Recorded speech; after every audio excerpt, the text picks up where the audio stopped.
Grade जीआईसीयू PGT chemistry में thermodynamics और thermochemistry का एक 25 क्वेश्चन का एक पेपर है। हम इसको देखते हैं।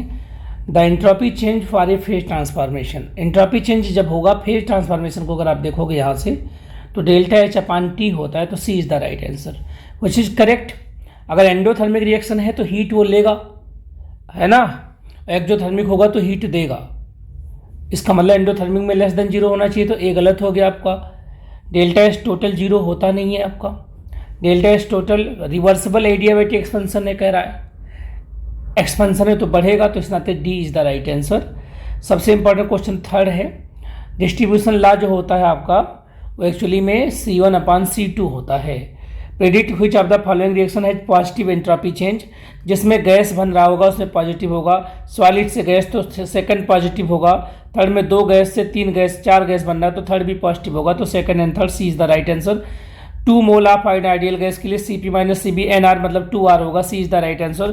क्वेश्चन नंबर 6 बहुत प्यारा क्वेश्चन है ये, और बहुत अच्छा क्वेश्चन बनाते हैं कैरियर रेंडर वाले, तो इनकी टेस्टिज बहुत अच्छी है। ये 3, 2 और 1 जिस कर्व के अंडर ज़्यादा एरिया होगा तो सबसे ज़्यादा एरिया थर्ड में होगा, फिर 2 में होगा, फिर 1 में होगा, right, area under the curve. तो कौन सा बन जाएगा? W3 सबसे ज़्यादा होगा, W2 होगा, फिर W1 होगा, B is the right answer. अगला क्वेश्चन है which of the following expression is true for an ideal gas. Ideal gas के लिए इंटरनल प्रेशर जीरो होता है। इंटरनल प्रेशर होता है क्या? Del U upon del V at constant T, ये होता है। इसी को तो हम बोलते हैं किसमें n² A upon B square, किसमें वन डर वाले क्वेश्चन में।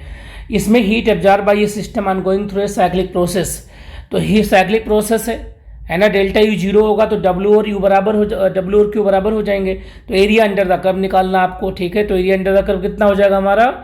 हम दोनों का डिफरेंस लेते हैं, इस इधर 30 से 20 हो जाएगा आपका ये, और इधर 30 20 इधर हो जाएगा, राइट। और आपको किस में निकालना है? एक्चुअली में जूल में निकालना है, तो क्या हो जाएगा 10⁻² pi joule, pi R square लगाएंगे। Consider the reaction in 300 kelvin, ये दिया गया, डेल्टा एच दिया गया है, और delta U for the reaction निकालना है। फार्मूला क्या लगाएंगे आप? Delta H equal to delta U plus delta NG/RT। Delta NG इधर हो जाएगा 6 - 15/2, तो इससे बी आंसर आएगा आपका। Work done by the gas in the reversible adiabatic expansion process क्या होगा? रिवर्सिबल है, एडियाबैटिक एक्सपेंशन हो रहा है, रिवर्सिबल प्रोसेस हो रहा है, तो P2B2 - P1B1 अपान गामा -1, बहुत इंपॉर्टेंट है ये। One reaction is carried out at standard state then at equilibrium क्या हो जाएगा? भैया जब स्टैंडर्ड स्टेट है तो उस टाइम क्या हो जाएगा? डेल्टा G0 जीरो हो जाएगा, तो डेल्टा G0 जीरो होगा तो K1 हो जाएगा आपका।